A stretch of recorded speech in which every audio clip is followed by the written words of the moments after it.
All right, welcome to Backchat, another episode where we're interviewing people from the general Valorant scene this week. We've got seangares. seangares, thank you for joining us, man. Appreciate you taking time out of your schedule as well to come on the show and have a talk with us about all things Valorant. Yeah, what's up? Wait, wrong way. Which way do I have to look to see you? Yeah, You've what's gone up, for the man? corner-mounted webcam. The corner. It always freaks me out as well. I've got one that I've tried to tactically point away from the door, but it never works. What do you mean? Well, I've got a curved monitor now. I recently invested in a curved monitor without having any internet, so I haven't even been able to use it at all. And anywhere you put it, it faces you, but a little off to the side. What do you mean? It'll never quite face you perfectly. Brennan, it's curved. You know how curves work? I've got a curved monitor. I don't have this problem. Or maybe you've got a curved head and it just, I don't know, locks on or something. I don't understand what your issue is. It always points off to the side. What, the webcam? Yeah, the webcam. Oh, you just put it in the middle. A shocking lack of basic geometry knowledge. You just put it in the fucking middle of the monitor. But if I put it in the middle, it doesn't stay on properly because it's curved. And it's a flat web. Listen, I may have set it up incorrectly. Yeah, I think you have. I mean, I haven't had it. There are Anyway. webcam stands. There are webcam stands. Yeah. There are. Instead, I've bought a DSLR, which it's not the... I'm going to put that right on the monitor. Wait, are those actually better for playing games? DSLRs? No, not DSLR. No, curved monitor. I think they're worse, actually. I don't know. I don't know about those. Have you ever played with one, Sean? No, but I was actually researching. Do you have like one of those big ones? Like Yeah, I've got like I accidentally bought a fat one. This is okay. Our verbiage isn't really like jiving right now. It's like kind of weird. But I saw there's a lot of like dead pixels on the curve monitors. Do you have any dead pixels? I don't know. I'm profoundly unobservant. I don't think I do. You can check it. Well, yeah, I could check it if I looked. looked at it. There's websites you can go on. Oh, really? They go like one color. Oh. I don't think I do, but at the same time, I am so unobservant, I wouldn't notice if half my monitor didn't work.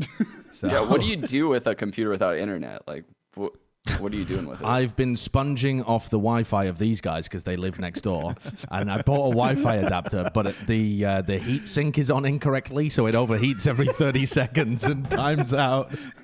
So I've been trying to download Overwatch. I've been trying to download Overwatch and Valorant VODs to catch up with the tournaments that have been happening, but it just overheats halfway through the download and stops. So I can't even do that.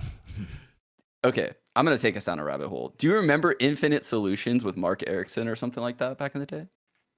Oh, What? Yes. Yes. I think. Yeah, Okay. I know what you're talking about. Yeah. Yeah, it's just like scammy, Yes. troll stuff. It's like the OG troll. Yep. He like had And it's something like with Wi-Fi extending. Tech support trolling. Yeah. Yeah, Right. it's amazing. You should really check it out. It does remind me a bit of your situation. I feel like I've been trolled relentlessly. Here it is. Yeah.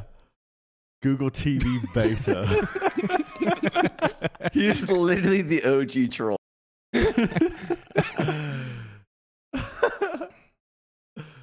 He's got a sick setup. It's really sick. Hey, that mullet is coming back into fashion as well. Dude, he was in Gmail beta. Is Gmail? Gmail beta. I mean, that has got to be the early internet. What is this? What's going on? What the fuck is this? Anyway, we can get into the meat of the conversation as well, as opposed to talking about your tech issues. Yeah. Although So we might be able to solve it. If you've got a that solution was to Josh's heatsink not working on your wireless adapter, yeah. why does it have a heatsink? Because it gets hot. I don't know what to tell you. I've had wireless adapters before, never with a heatsink. I don't know. I could try applying ice packs to it, but I think the heatsink is supposed to work better. Anyway, I mean, I think it's a good place to start, at least with you on our show, Sean. Yeah. Not talking about wireless adapters. And instead talking about, I guess, your switch into Valorant as a game. Obviously, you came from CS. You've had a long-standing career in Counter-Strike, and of course, that includes the broadcast side of things as well. But we'll start with, I guess, the general basics as well. What really caught your eye when it came to Valorant as a title? What made you want to switch over to it? Yeah, so actually, I had access to Valorant all throughout Alpha, but I didn't play it until the very last day of Alpha. I play with Nothing and Skadoodle. Yeah. And I just like copped in a server as like Sage or something, and they were just showing me like all the different agents. I was like, holy shit, this game has like a lot of potential. Wow, it feels great. And the main thing that really caught my attention when I first played Valorant was the movement. It felt a lot like Counter-Strike 1.6 did. And that makes sense considering Volcano is heavily invested into it. And a lot of like the older CS guys, dabbled into creating Valorant. And I was just so shocked by how well balanced the agents felt. And I knew that it would be a hit title when I first played in alpha. And that's when I really decided, hey, I want to play this game a lot just to learn how it operates. And, even though I have a lot of opportunities right now in CS, I think I could be really passionate about this if it's what I think it is. And it turns out I was right. And I just really love playing the game. Honestly, I love playing the game. I love watching the game. Strategically, I think it has more depth than Counter-Strike has. And I'm not saying it's easier or harder to play. It's just there's more you can do given the abilities and the maps and all the different variations of looks you can give an opponent. And that's what caught my eye.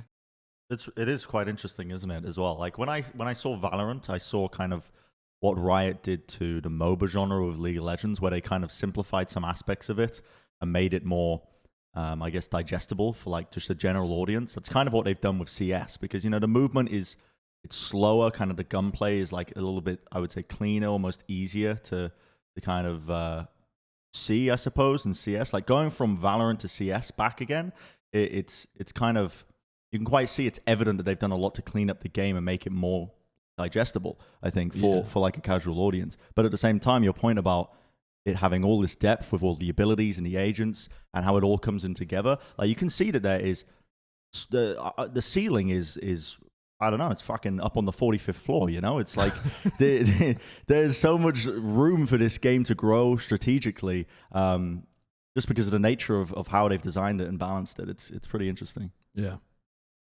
Yeah, what struck me from your answer there, though, as well, is the balance of the agents. I feel like Riot have done just such a phenomenal job with actually balancing them to be able to make them work all together. And it seems like every time they release a new agent, people assume that it's going to be overpowered. And I know that that's an issue that they've had in League of Legends before as well. But it just doesn't seem to be the case in this game. It's so beautifully balanced. There isn't too much stuff that's game-breaking, even though it feels like a lot of the abilities should be game-breaking. Isn't that a wild thing to say about a game like this, that it's taken something like CS where everything is so precise and it's added in nutty stuff, like you can see people through walls and blind them through walls and all sorts of crazy concussion stuff, and yet the game doesn't feel like it's moved away from its core too much. Yeah, that's like the craziest thing, right? And I mention this a lot because I see Riot catch a lot of flack from people in the Valorant community about stuff being overpowered or busted. And all I can think back to is in CS where we had like a broken AUG for it felt like years. And then we had a broken Krieg for like a year as well. It's just like a broken CZ for a year. That stuff lasted forever. And in Valorant, they hot patch things super quick. Yeah. And when stuff feels OP to the community, I honestly think the devs know best in most scenarios. Like, for example, when Jett was first launched into the game, she was balanced. And everyone said Jett was she was trash. No one allowed you to pick Jett. And then they buffed Jett a little bit by like increasing her smokes to like 7 seconds instead of 3. And then she just became so overpowered. She's just so busted that they had to lower her smokes down to equivalent to like what they originally had it at. They had it right initially. And same thing goes for Omen. They had Omen kind of like in a good spot in beta. And then they buffed his smokes when everyone complained that Omen was trash and like a troll agent. And then he became overpowered. And now they had to nerf him again. And you're seeing that like across the board with like all of the agents that the community complains about. Anyone that the community thinks is underpowered and Riot buffs, that agent then becomes overpowered. And it's not like their buffs are just ridiculous, right? They're kind of like inching their way forward a little bit with the buff. And it just takes the agents over the line. So I trust the devs, and they're very open too to people in the community. I've had conversations with them probably I've talked to the devs in Valorant more than I have the devs in CSGO, which is insane. To think about how long I've played CSGO and CS, that I've already spoken to the devs in this game more than the CS devs is kind of crazy. That is wild, actually. I mean, the other thing, though, that they did with Omen was give him the best flash in the game that can go through everything. Because what did his flash do before? I can't even remember. It was like... it was pretty narrow. Yeah, it was more narrow. It was narrow, but also it told you when it was coming towards you.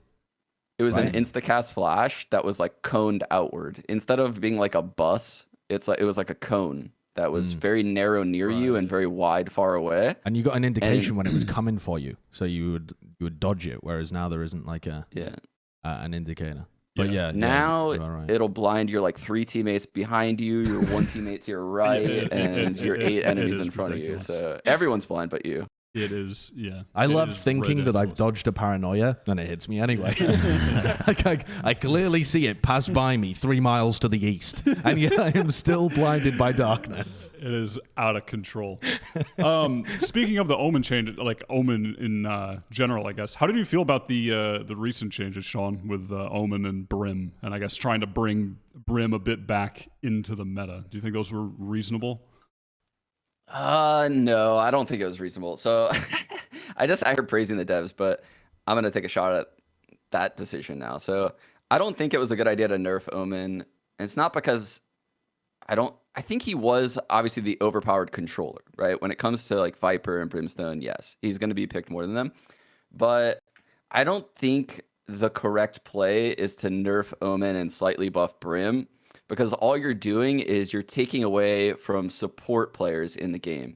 And in a game where it's already super rare that someone's going to play and want to play a support agent, I think you should entice people to play those agents and not make it harder. The barrier to entry should not be harder to play a controller than what it already is. And what they're doing is they're adding duelists, they're adding all these other agents. Those agents are very easy to play, very easy to get a lot of frags with. You don't need to support with them. You don't really need to think about overarching things within a round. And those agents are very easy, and you can succeed with them, and you can climb ranks. And then they're making it hard for controllers. So the people that did learn to play Omen now should probably learn to play Brimstone. I don't like that approach. I think they should have raised the water of all the controllers. They should have made it easier to play Brimstone without nerfing Omen. They should have made it easier to play Viper without nerfing Omen, That's what I think they should have done. But this is an approach, and it's cool. I'm glad that there's circulating metas within the game, and also doing so allowed me to start playing Yoru a lot more, which is kind of cool too. Yeah, I've seen that on your stream too. You've been testing out the Yoru waters. I have been feeding relentlessly. I've been inting so hard. Just before we get onto your debacles in ranked with Yoru, though, I wanted to ask another question about the what do you call them? Controllers. I actually hate that word as well. The word that comes into my head is always just smokers, because they use their smokes. But anyway, the controllers. I feel like one of the big issues, though, is that they just don't have enough in the game. Like that always seems to be the thing for me, is you're picking between Omen and Brim, and some people have tried to make Viper work as a solo controller, but it's just not.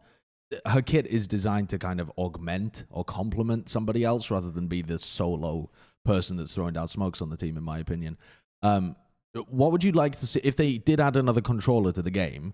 Someone that was involved primarily with putting down smokes and denying vision from the opposing team. What do you think would be a cool thing that isn't currently covered by Omen and Brim that would be like an extra thing to add into the game and entice people to actually play those roles? Dude, I don't know. That's a really hard question. I don't know. Like, what if you could have something like a mixture between like Sage and Omen, where you could like put a wall somewhere on the map? I don't know. And that wall could be broken, or that wall changes after time, or maybe it takes some time for it to, fully harden. You can run through it in the meantime, but once it hardens, it's there for like 10 seconds. I don't know. I do feel like I agree. Viper's kit is very static, so I often like having a second controller if I'm using her. I saw Angel do it like solo. Yeah, I think that's pretty much the only team that's tried to do it solo. Yeah, at least from what I've seen. It's weird. You have to. I actually think you can get by in this game without playing a controller. I've said this before. You have to push and pull rotations in like a very specific way, and you have to know like lineups, obviously for your cages or all kind of other stuff to block off angles. Because there's so many things you can use to block off angles and take people off of lines in this game compared to CS. So it's possible without a controller, even as Viper as a solo controller, just very difficult. And Angel pulled it off. But yeah, they definitely need to do something with the controllers. I don't know. I don't know what the answer is. Yeah, What do you It's a think? weird role, I think, because I don't know. I get a feeling that Riot's kind of philosophy is that they kind of want to begin the sort of process where a team composition is generally set up in a very specific way. And by that I mean like they always want, I don't know, a team comp to contain a sentinel or controller, and maybe, I don't know, an initiator and a duelist at least, and then the fifth is yeah. a flex or something Sure, like that. and- A bit like what they have in League of Legends. some kind of process to kind of narrow down the roles. That might be a general direction that the game's heading in. And I think when you look at the patch notes and you see their kind of philosophy for making changes, it kind of reads that way, that they're trying to get into that position. Like they're trying to make Viper kind of that, where you can play a Viper instead of the Brimstone or the Omen. But it's weird because at the end of the day, people, I think, are going to play stuff based off of what's fun. And I think what's fun for some people is like your ability as a solo agent to be able to make plays. And Omen is really good at that, I think. You can play off your own paranoia really easily. With Brim, not so easy. I mean, you can use your molly, I guess, to clear some corners, but it's a weird balancing act they've got where they're thinking about, how do I balance an agent in terms of the highest level of pro play, where you've always got to be thinking like they're always going to be comboing utility with another agent, always going to be using it in the most efficient manner. And then you've got to think, well, they're also balancing it for ranked, like the lowest levels of ranked, which is where there isn't going to be team play. People are going to be picking agents that they think are going to be fun. And this is an issue that CS obviously didn't have at all, because there weren't roles to pick. But Sure, yeah. other games, other hero shooters have these problems. And honestly, there's no good solution to it. From what I can tell, from like every game that I followed, I don't think there's been a good solution for balancing versus pro play or ranked play. Yeah. How do you guys feel about the initiators? I feel like the initiators are the strongest class in the game. Like Sky, Sova, Breach. Yeah, So I mean, insane. They're so definitely insane. when you're talking about the value that a Sova or a Breach bring, it's insane. kind of unmatched at the moment, really. Yeah. Which I- sorry, even go on. Sky, like, Yeah. have you guys watched like a Strong Legs stream recently? I'll give him a shout. He has like 100 viewers, but he's number 2 in ranked. He only plays Sky. You just throw your birds around at the start of the round. They tell you if people are in those spots because they're literally like recon arrows. Yeah. And you stack accordingly. And you have obviously a dog. Your ult is used for retakes. There's so much value in these initiator kits. And even with Sky's flashes, you can like throw one of those birds and just swing with it and not pop it. And obviously, if you're an opponent, you see the bird coming, you're going to turn or shoot it. So it's like a free kill. It's like you could play a duelist Sky if you wanted to. Yeah. By doing that. We were playing a game on Split actually against the Sky, and it was the most rolled I've ever been on Split. It felt like Well, they had a Sky and a Breach. They had a it was just yeah. it was never-ending flashes. But they didn't really do that much on attack, but on defense they were pushing into our spawn, and we just couldn't hold them at all because we're playing at the level where it's like we're not thinking about setting up and playing anti-flash and making sure we're always in a position to peek off them. We're just taking like eye bleach to the fucking face. You're just literally laying down and taking it. Yeah. My eyes have never been cleaner than after playing that game. Yeah. They were pure white. Yeah, it was ridiculous. Maybe, perhaps, when I'm thinking about Sky, at least when you mentioned the 3 initiators, I'm thinking about her and what I've seen so far in pro play, which has been limited and has been essentially only on Icebox and occasionally on Split. And most of the times when I've seen it on Split so far, I've felt that there wasn't as much value being gained by the teams running it as there would have been had they been playing Breach. But on Icebox, you've seen teams like Sentinels use it pretty effectively with the A site hits. But yeah, maybe it's just, I mean, this is another aspect of Valorant, which is that there is going to be a new agent released every couple months.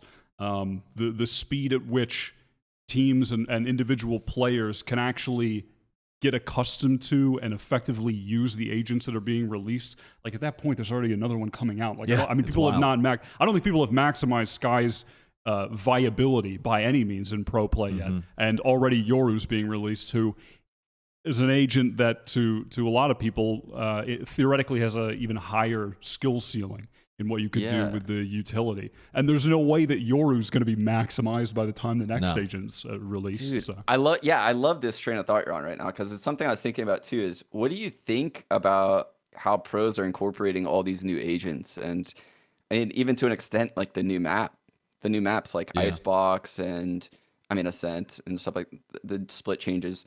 Like, do you think that the pro teams are adapting at a fast enough pace for your liking, or do you think that it's too slow? You think that the pros aren't incorporating the new agents quick enough, they're not learning the new maps quick enough, and that there's going to be some team that just blows them all away? Because I'm thinking the latter. I think someone's going to step up and just blow all these teams away. But I think that comes down to whether or not the new agent that gets released is actually mega impactful immediately. Because I think the recent agents that we've had in the game, even after they've been out for a couple of months, you're only starting to see teams have like 50% viability with them. For example, like the new Killjoy that came out 4 months, no, maybe 4 months ago. It took forever to see her used a lot. Yeah, it did. But it was even now, it's not like she dominates the game. So if you think about, like, if someone had just come out and learned Killjoy immediately right at the beginning to a peak level, it would have given them a huge advantage because the other teams wouldn't have had the counterplay.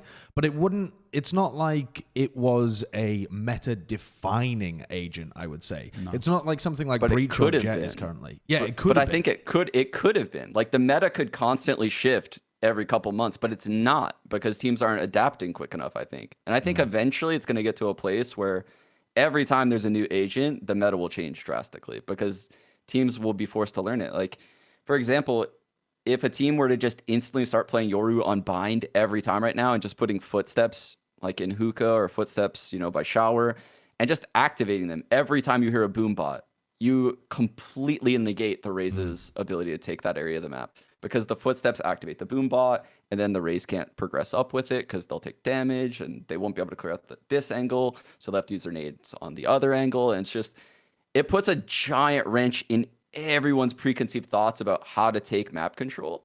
And I just don't think pros are thinking that way yet. I don't know. They're kind of stuck in the CS mindset. I think the biggest reason for that, though, is that if you're a top-level team, you want to play...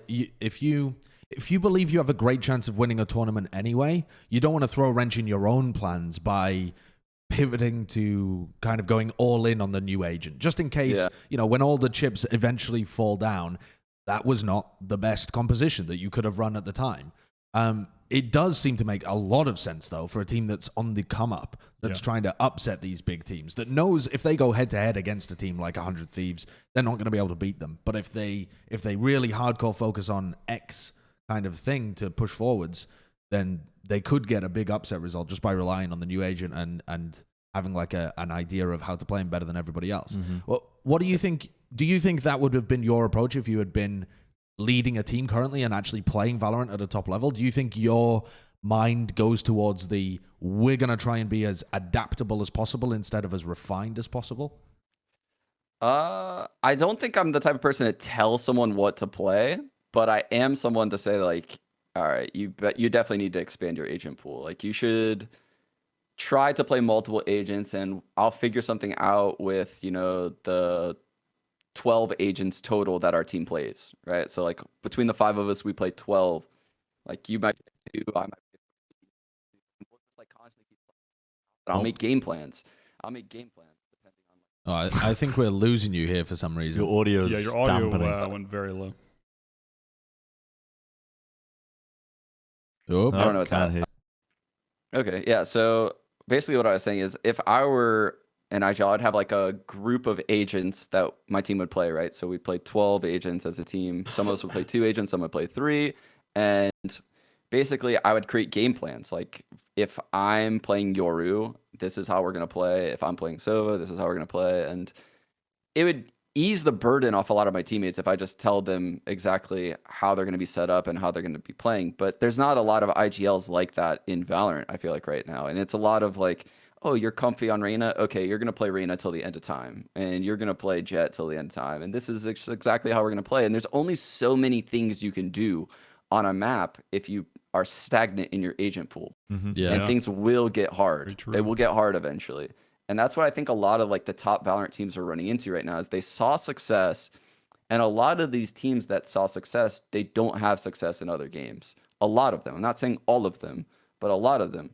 And they're not eager to adapt and stay front running when they see that success because they think what they did worked and they're just going to keep doing that. I see a lot of laziness. Yeah. I don't think that comes from... I don't think that comes from like a stagnation aspect. I think it comes from like a lack of structure at the moment, where the coaches aren't really settled in Valorant as a game yet. I don't think a lot of coaches are really thinking about all the tools at their disposal.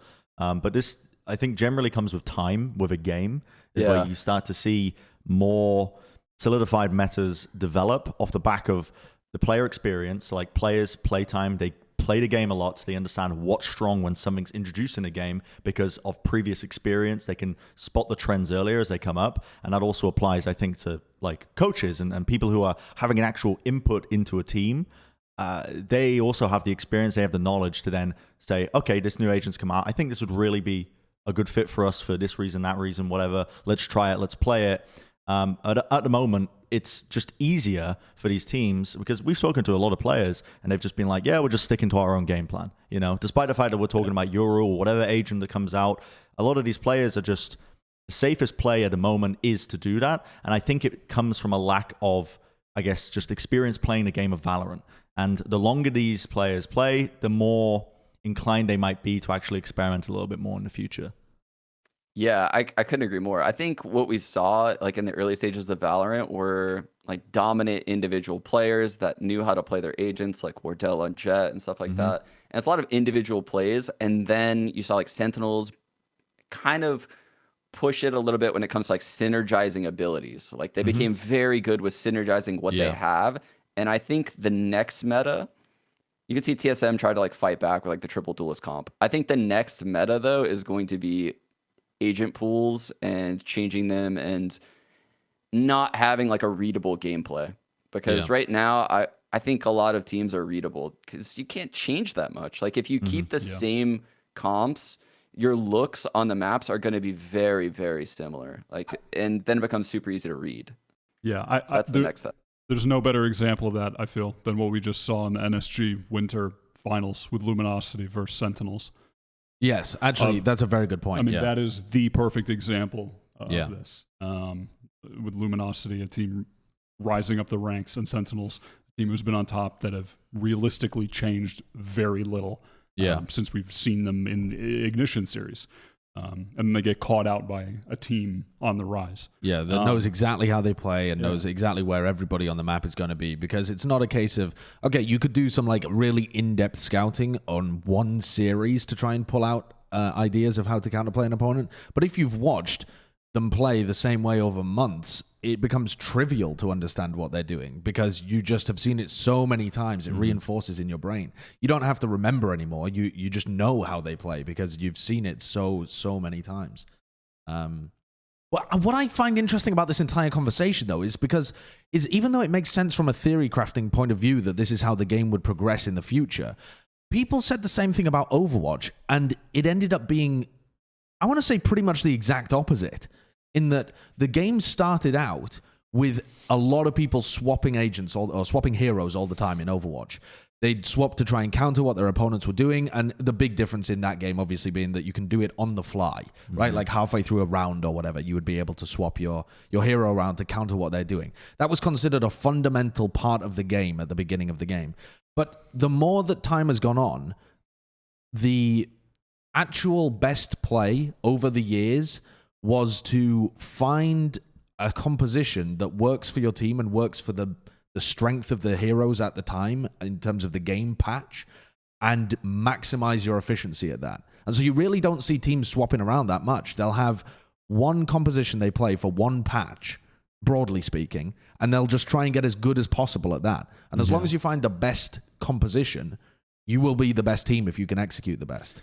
And that's what I wonder about Valorant, is whether the Overwatch way of that is actually going to rule out. Even though it makes a lot of sense that you would want to throw as many looks at an opponent as possible, I think it's equally possible that in the future, you might just have one patch makes one composition the best if you can play it I don't think the best. So here's, I think the key difference though is that there are going to be so many more agents released in Valorant than there are in Overwatch. Yeah. And and often in Overwatch, I could be wrong, but I guess I'm thinking most recently, like Echo is added. Echo is currently one of the best DPS in the game now. Yep. Yeah. And when was the last hero released in Overwatch before Echo? I mean, it was a long time ago, right? It was, yeah. So I think that's going to be the key difference in Valorant. There's a new agent every 2 months. Yeah.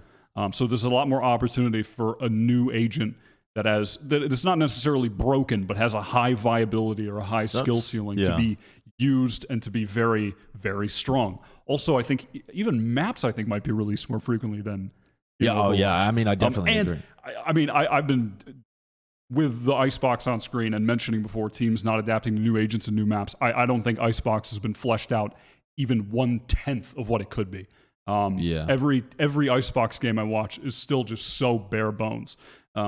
Just very static play, very similar, just A hit, B hit from almost every team I've seen. Yeah.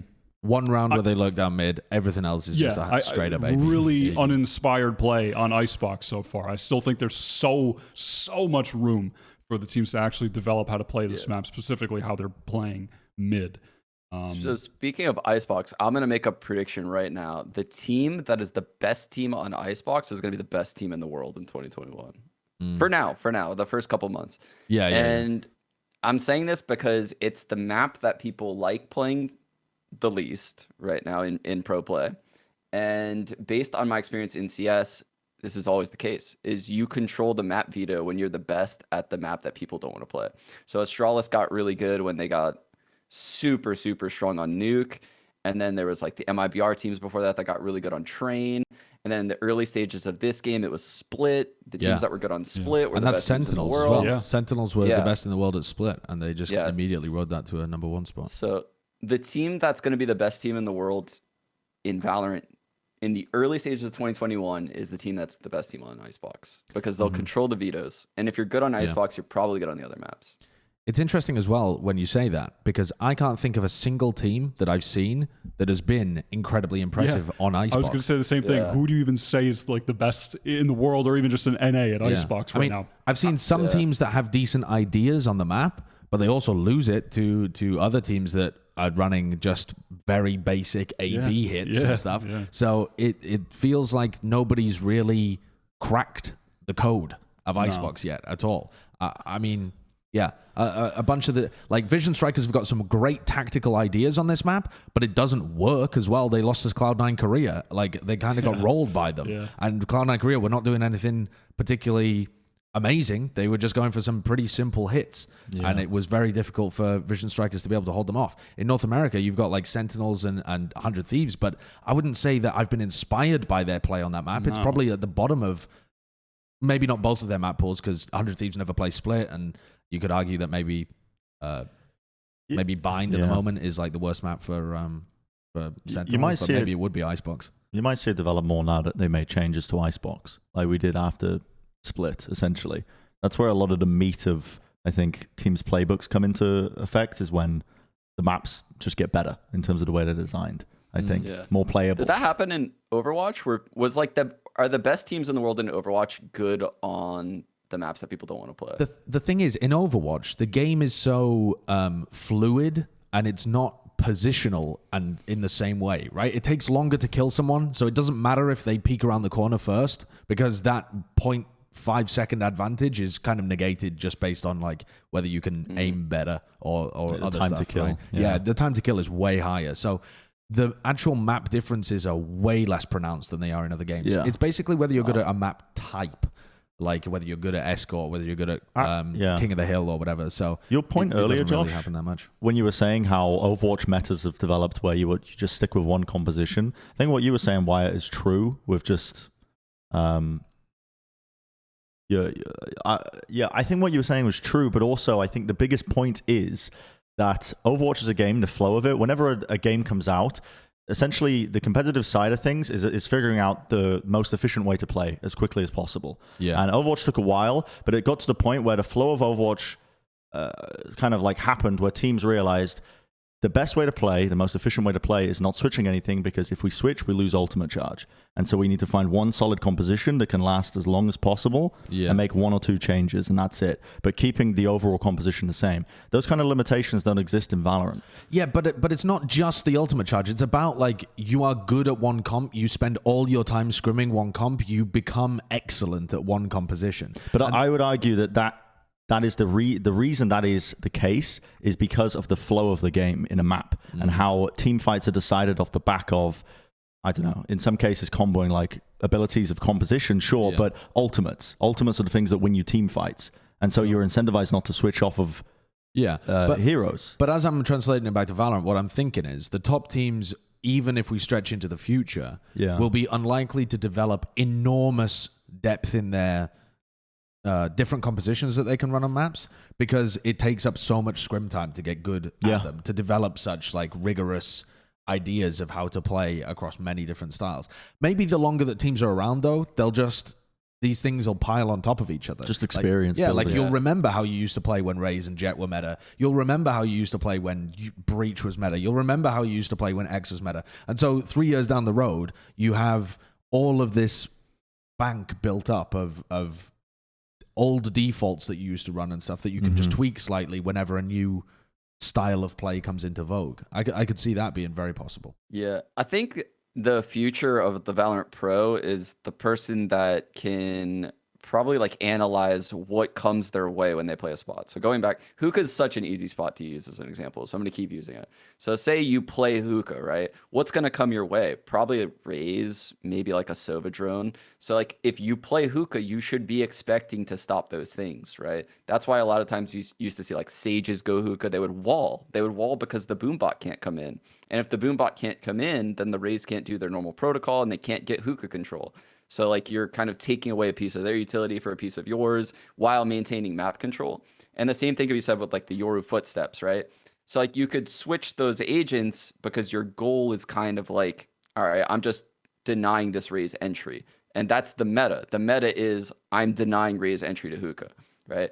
And people that can do that across any spot of any map are going to be the people that succeed in Valorant. Because then you can pick and choose your agent based on what's meta at taking your spot. So if you're playing showers on bind, you know, the Sova might recon the back wall. There might be a boombot that comes in. So what do you want to do? Do you want to like smoke the end of showers? Yeah, that seems like a pretty good counter actually, like smoking the end of showers, or like early boombotting as Raze with the, you know, smoking showers, or having a paranoia ready to swing, or combined with, you know, the Killjoy, the thing that Steel did, the Killjoy alarm bot combined with the paranoia. Yeah. You know, like all of those things are foresight of what's common in the meta and what could work to stop those things. And in Valorant, there's so many solutions. There's so many, unlike CS where I would watch around and I'd be like, okay, there's only a handful of solutions that this team could do. It's very easy to read.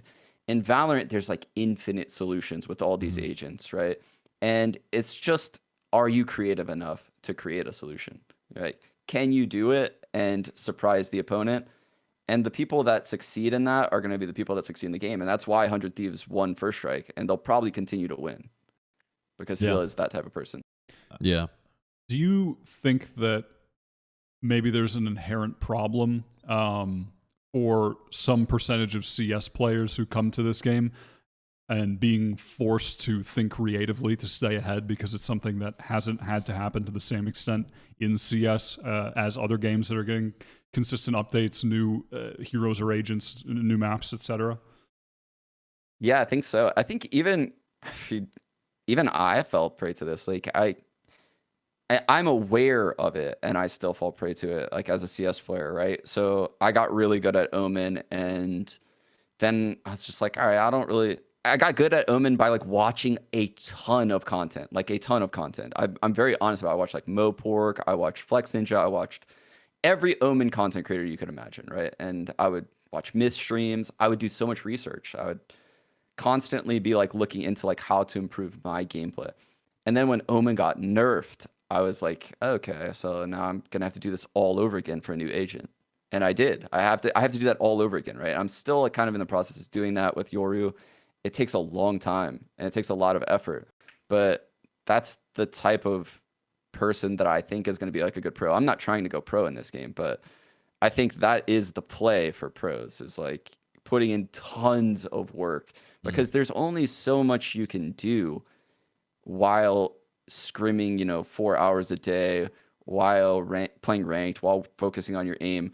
But all the content that's created around games these days, you can literally just like wind down every now, like 30 minutes of content, and learn so much, so much. Yeah. Let's discuss your Yoru play in ranked. Oh, it's an infest. What have you been up to? What's been happening? Is he tickling the spot that Omen has left bare and empty? I'm gonna tell you this. He's super fun. He is super fun.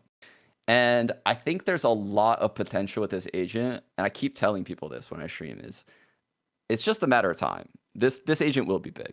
And it's obvious when you watch Riot, the way they add things into the game. They're never going to add a dog shit agent to the game. It's just not going to happen. And if they do, they're going to buff that agent, and that agent's going to be in the meta eventually. So I'm pretty confident that Yoru is a good long-term play. I'm investing early in Yoru right now in the alpha stages. But right. GameStop stocks. I think he has so much potential. Those footsteps obviously create a lot of problems with sound, but also, like I said, they stop a boom bot, they activate an alarm bot, they activate the turrets, they break cipher trips. There's so many things that his kit does that is just unrealized right now. So another example would be like, yes, his teleport is super loud, but if I can reposition my yeah. What happened there? I don't know. I still don't know what happened there. I teleported into my death in my spawn. What happened? I don't know. What happened? Is this the bug people were talking about, where if you teleport and as the teleporter dies, it is. You die. It is, yeah. Yeah. The teleporter just ran out and you teleported, and so it lets you teleport, but then it makes you fall off the map. Yeah. It's a known but rare bug because you have to time it so precisely. So something I love about Yoru too is his flashes are very, very different than any flash in the game, right? The opponents can't see them until they bounce off of a wall. So I was kind of tinkering around in a custom server, and I realized like on Split, you could throw these flashes just off of the map. They could hit something like deep off of the map, and then obviously the enemy can see them if they hit them deep off the map. But flashes in Valorant blind you almost full length, regardless of the distance. It doesn't matter if it's like right in front of you or like a million miles away. So you could throw something so far off the map on Split B site, and someone looking rafters into the site would just be full blind. And you can do that with your flashes, but you can't do that with like breach flashes, or you can't do that with an Omen blind. You can't. It's difficult with a sky flash because they would see the bird traveling. So I like think the there's a bird lot was of going off to potential. find its home in a tree somewhere off the map. Yeah. You're like, why is that bird going over in that tree? Oh, I'm blind. Yeah, we said actually when we were talking about Yoru that it would be some nerd shit. Like really, like somebody would nerd it out and find great flash spots, great ways of making use of his abilities, and actually the way of getting success out of him was to be mega nerdy with where you wanted to look for how to maximize his potential. Yeah, I mean that's I thought initially upon seeing that his flashes would be the most powerful in the game because the potential with him is just kind of limitless, and if you learn lineups, you can actually just pop flash people around corners. I think that it's going to take a while for Yoru to be, I guess, fully developed in pro play, but yeah, I still expect him to end up there personally. Mm-hmm.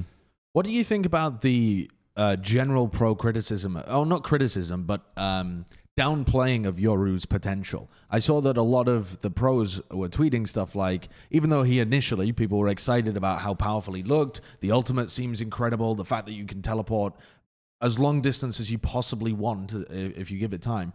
It seems nuts on paper, but when the pros were using it out and then tweeting about it afterwards, the general consensus appeared to be that he's not really that good. He's not really that viable to be played because you can get counterplayed so incredibly hard. Like everything makes a loud noise. It's difficult to pull off these plays, and countering him is easier than outplaying with him. With you exploring Yoru, where do you fall in this debate? I definitely think he's a little weak. I don't think he's like super, super strong. But yes, the outplay with the telly, that's not it. Like people that are like, why aren't you using your telly super aggressive? Like, why aren't you just throwing it into their spawn and then flashing and then coming into it? Is because I truly think that what's going to happen when people start getting used to Yoru is they're just going to break the teleporter. They're not going to play the games with you, like, right? They can just break your teleporter. So if they see or hear it coming their way, they're just going to shoot it and break it because they're not going to play the game of, I'll just camp it and, because they'll get in these situations where they'll get pinched, right? Where if you allow that teleporter to be behind you and you're just focused on it, and the hit comes and like a recon comes back sight, and an Omen blind comes, and then all of a sudden, the Yoru TPs in and kills you. They're not going to allow that to happen in the future. Yeah. They're just going to break the teleporter.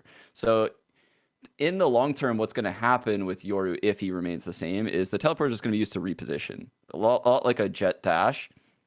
And yeah, it's just like a jet dash, except it's not as quick. Right. It's more like you would want to take an aggressive peek and then use the teleporter to get out if you get stuck.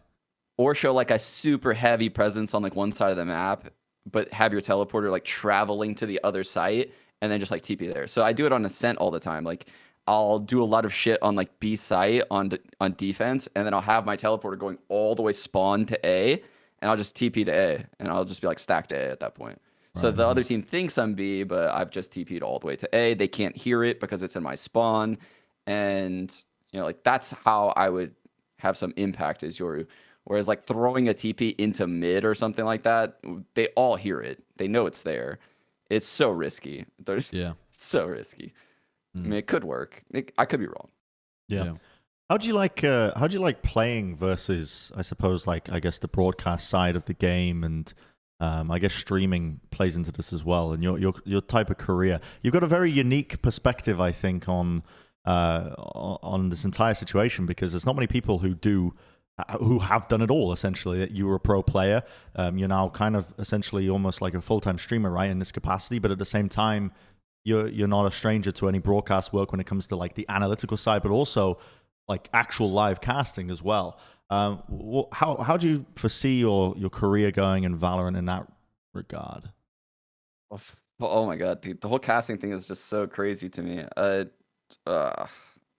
don't know. I always studied like sciences and stuff like that in school. I never took English classes, so I'm very poor when it comes to public speaking, and just I don't think I have a very good vocabulary. I'm not very strong in that suit. So I was super surprised when people enjoyed the First Strike cast so much. Trying to like work on that aspect a little bit. And I'm flattered, and I'll probably keep doing it as long as I get requests.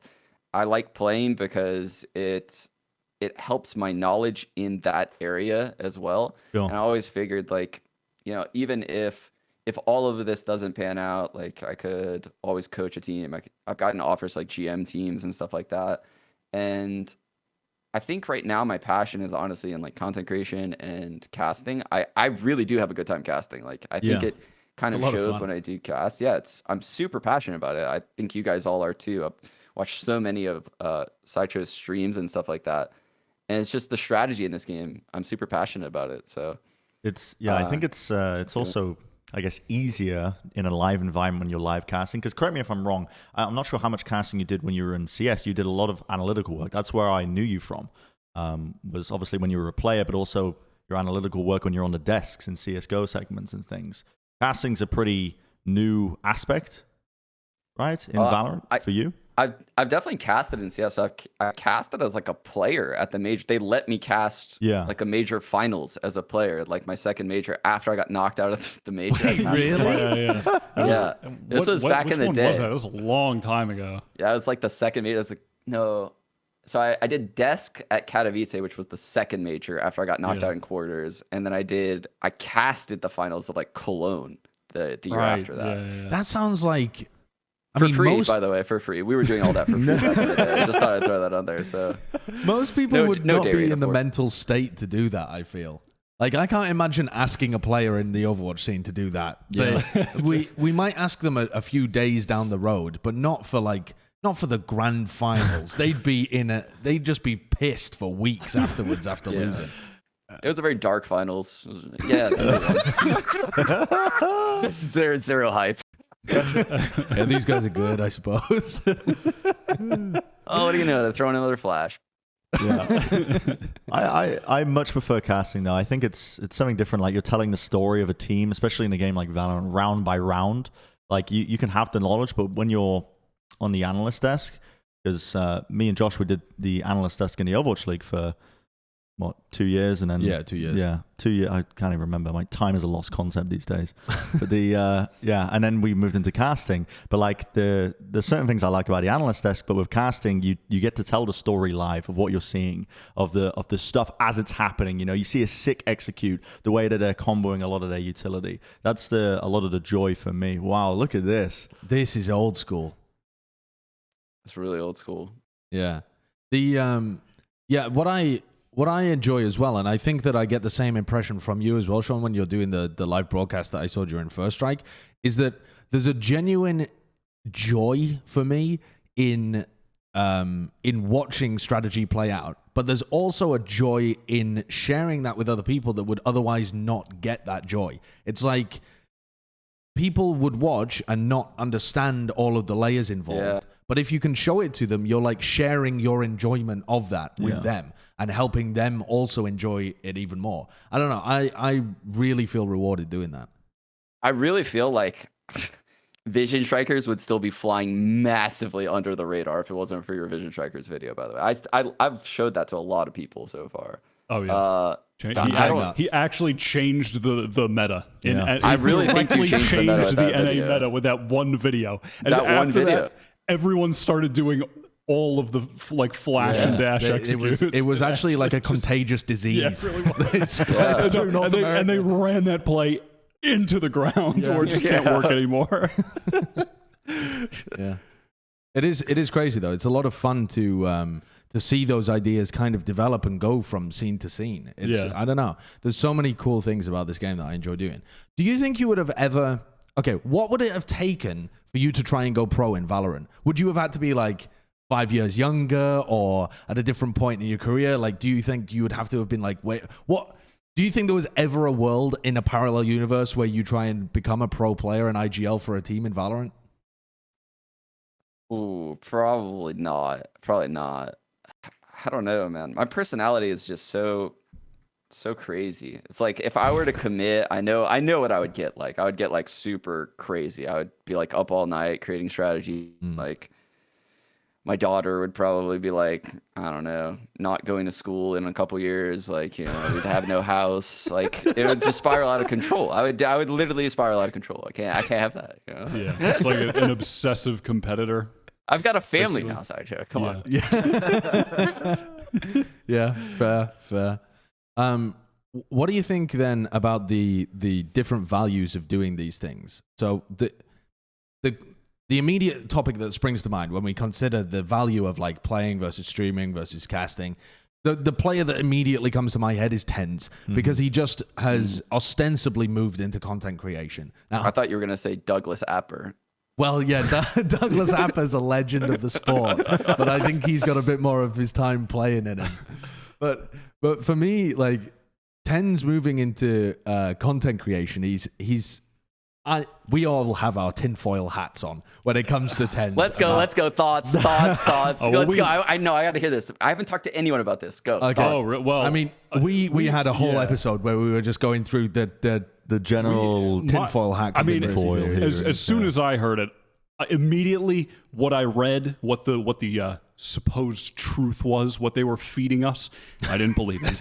I immediately didn't believe it, and we came to the same conclusion, theoretical conclusion, which was that it had less to do with the content creation, wanting to take a break and all, and more to do with the decisions from the Cloud9 team removing Shinobi and removing him from the team both as a player, an in-game leader, and a friend of TenZ, and then trying to bring in someone new because he wasn't performing. And then the team looking like it had no chance of winning. Yeah, and then the team just being, I mean, they had a really poor showing, and I can't remember the tournament, but they just lost 3 games in a row.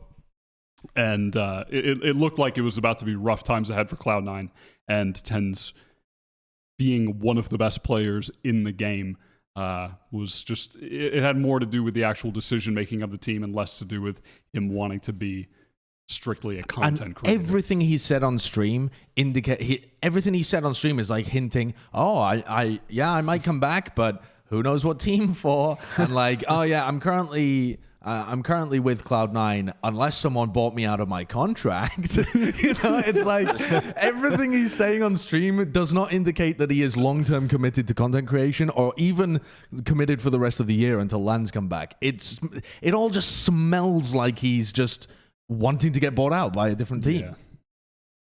Yeah. What's really weird to me is, okay, I feel really weird even saying this publicly because I love Cloud9. I actually love Jack. But if you were Jack Etienne, CEO of Cloud9, and the best player in the world in Valorant, an up-and-coming esports, came to you and said that they wanted to quit the team and be a content creator, I mean, this is where it's so weird, right? Because I know that content creators make way more money than esport pros. Like I know this. I don't at this stage because I'm still small, but someone 10 size could kill it as a content creator, like absolutely destroy it. And same thing with like Wardell, right? But so if Cloud9 like didn't have like a content creation team, would this move have ever happened? Like, I don't know. Like, if it was just like a traditional sports team, like, could this ever happen? It's so weird to me. Like, it's so weird that the best player in the world in a game is just going to stop playing the game to play like casually. Like, it's just so weird to me that could even happen. Like, but my thought process with this is that it rarely is profitable for it's rarely profitable for like elite level players to actually go into it, even when they can make more money in the short term. Normally, for starters, they've been driven by their competitive spirit to become the best in the first place. It is very, very rare that you get an elite level player without that kind of drive. So normally they're not inclined to do it when they're at their peak. They wait until they've dropped off a little bit. And the other part to this as well is that being the best in the world at Valorant is what propels TenZ to being an extremely successful content creator in the beginning. And if he had immediately gone into content creation at the very beginning of this game, he might be big, but he wouldn't be. I don't think he would be as big. No, without that proof that he was dominant in the pro scene from the beginning. That reputation, that legend, has led to an increase. Now, for me, I would say that's only like less than a year of that legend, of that reputation. If instead he believes there's a way of crushing the game and continuing to play like he is for 2 years, his reputation is only going to increase. He's only going to be a bigger content creator when he eventually goes into it anyway. Even though the direct economics do make sense for a lot of pro players to go into content creation, I feel like the best long-term move, especially with how short all online careers like this are, is to maximize pro career and then transition once you've peaked. Or like once you've started to dip from your peak even. Oh, I agree completely. I think this is a decision that if TenZ like goes through with, he could regret, right? He could regret it. He won't regret it financially, but he could regret it because these are his literally prime years. These are his prime years in his gaming career, right? Like he could just tear it up. He could win. He could build such an insane brand as a competitor. But I mean, looking at someone like Shroud, my friend, like he quit playing kind of near his apex as like he went into content creation because I mean, I don't know, it's just easier. There's way less stresses and you get more money, like, and you set your own schedule. Like there's so many benefits to it for these pro players that I don't know, man. Like, it's such a tough spot. The other option as well, though, is doing stuff like Hiko does, where he is currently a top level competitor in the game, and whatever spare time he has, he invests into the stream, which is his side work. You know, it's not his primary work at the moment, but it's brand building. It's continuing that, and I'm sure the income that Hiko gets from content creation is nothing to sniff at either. But you can sustain that at the same time as being a pro. It takes a lot of work, and not just work, but time. But it is still possible to keep it kind of ticking along until you want to go full time into it. Yeah. You just, it's very strange. It's such an outlier case. You never, I can't think of another example where you've seen this happen in a new esport, where this early on, a player that dominant in the pro landscape leaves for creating content. I just don't think... it's not like he was falling off. He wasn't falling off for anything. He was the best player in the world. Yeah, and when you look at the scope of the scene as well over the next year, and you look at some of the tournament number metrics in regards to the actual viewer counts for the finals going up, etc., there are going to be other players who are going to be getting the center stage, notably like people who may have a similar like audience or target market as TenZ. Someone like Asuna, who will be probably dominant over this next year with 100 Thieves. I wouldn't be surprised if he takes up streaming, whatever. If he rockets up to the top of the Twitch list in Valorant as well. Yeah, it could happen.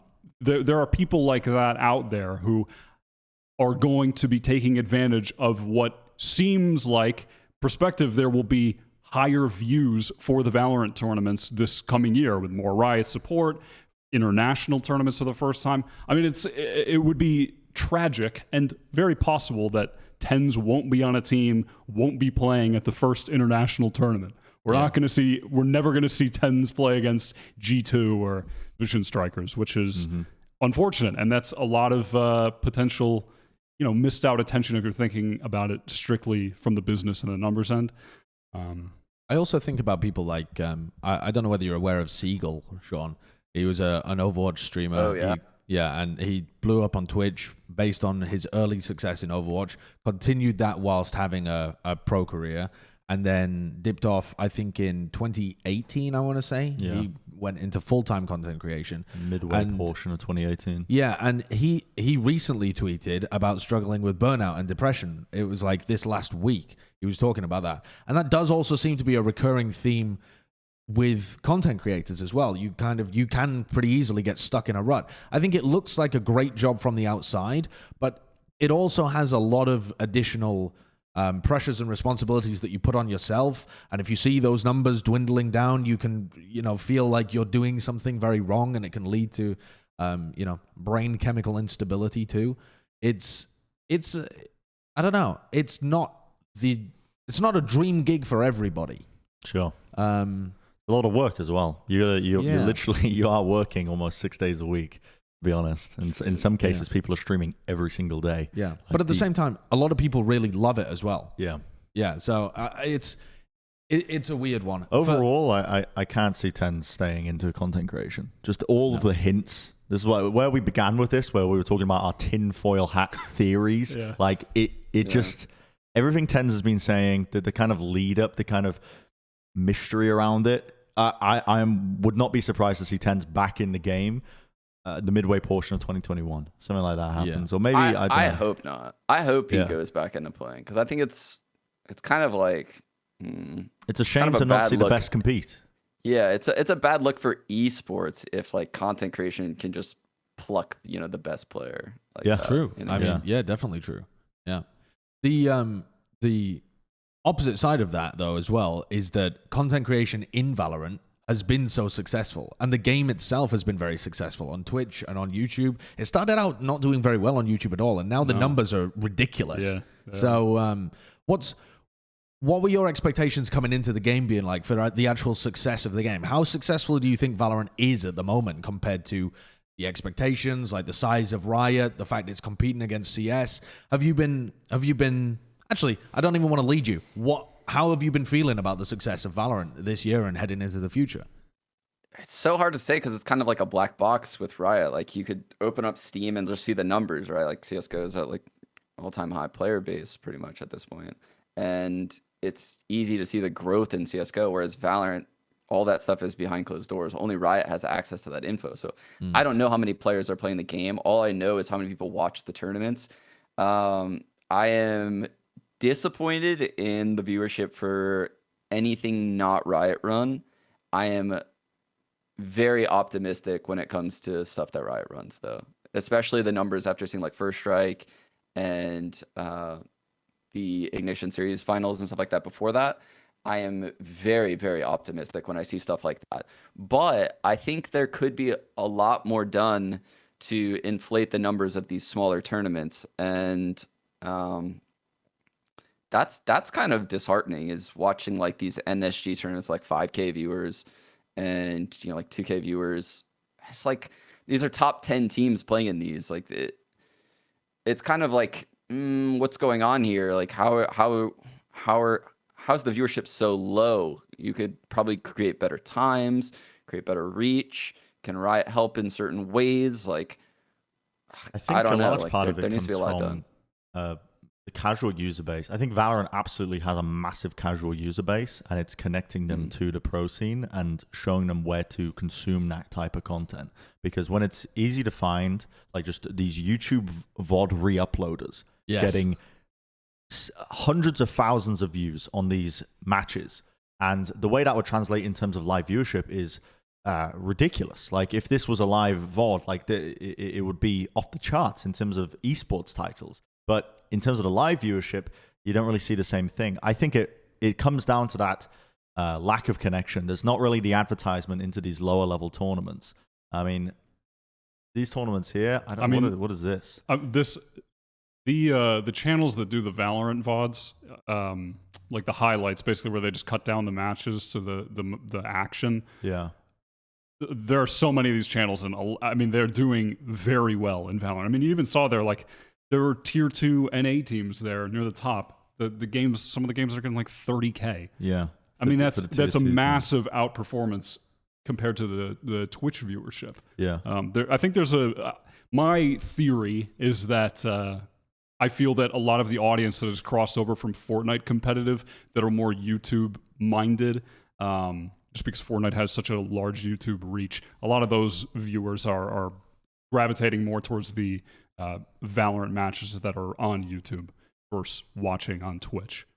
I mean, what do you want to see them do to get the numbers up for live games? Do you want to see like in-game integrations? You need to show people where to watch it.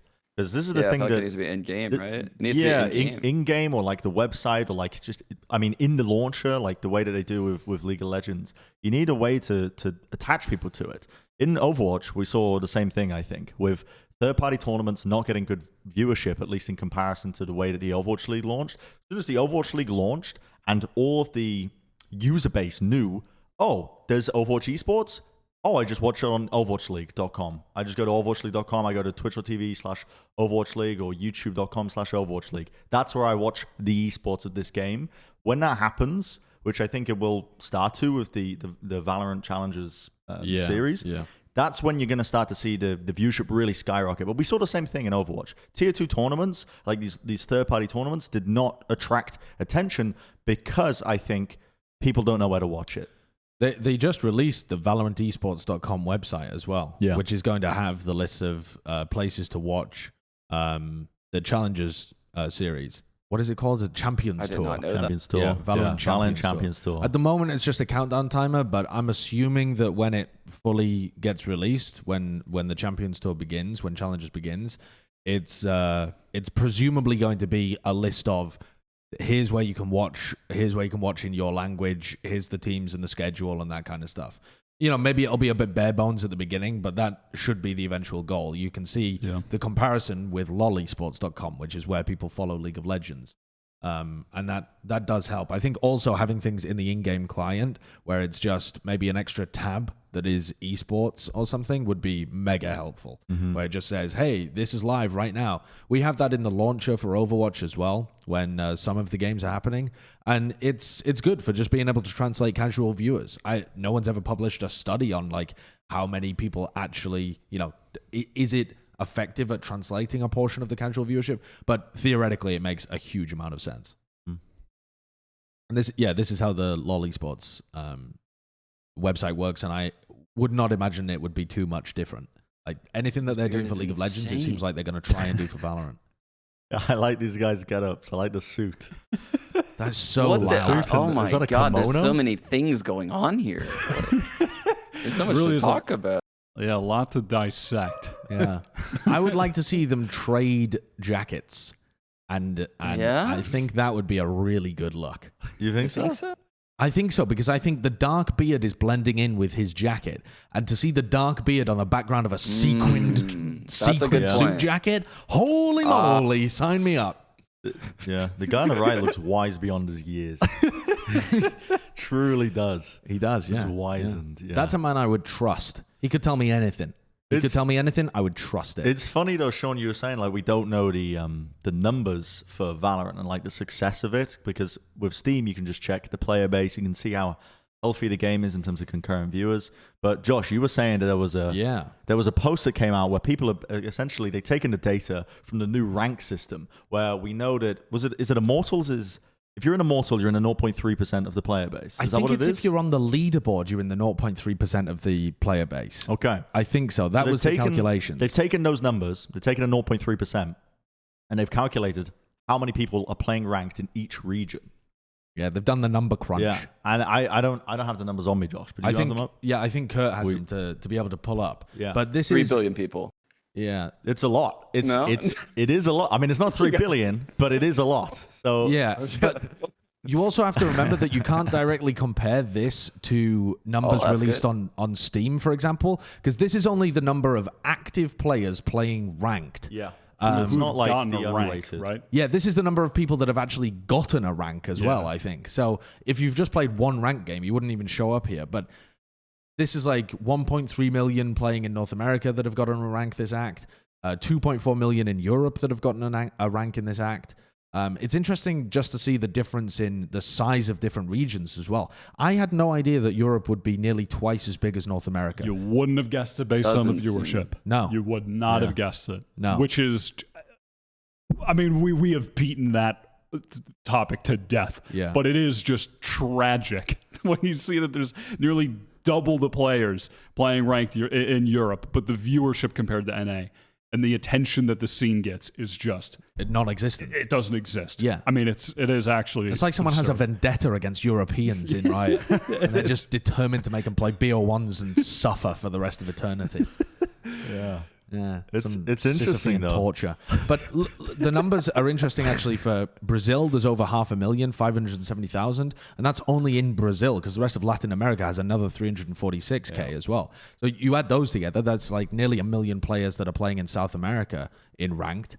I was amazed by Southeast Asia actually as well, because the numbers in Korea are pretty disappointing. I think people in this thread were like, wow, that's actually pretty big in Korea. But the thing with Korea is, if they like your game, everyone and their mothers are playing the game. So 260,000 is really not that big as far as I'm aware in Korea.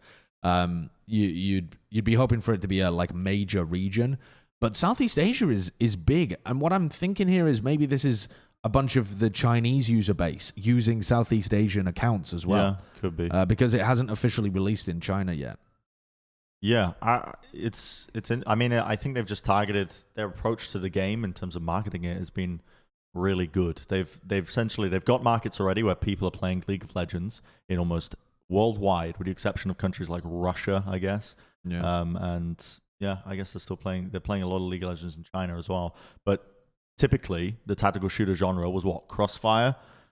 Sudden attack as well, in like Korea. in a lot of these other regions. And this is what we were saying right at the beginning. I remember one of the first episodes of Plat Valorant we did was saying how the future of this game could be fucking massive, because no tactical shooter has taken over the world on a global scale, but Valorant could. And we are seeing the numbers here. Clearly, it is taking over the world in terms of all those regions, with the exception, it's disappointing in Korea. That's why Riot are subsidizing teams. Yes. Like that's why they're actually putting an active effort into it. But overall, it's incredibly promising, I think, just off of the ranked numbers alone. Like I've got friends who don't play ranked at all. Like I know many people who don't play ranked. They only play unrated. Yeah. Like the actual user base, the player base is even bigger than this.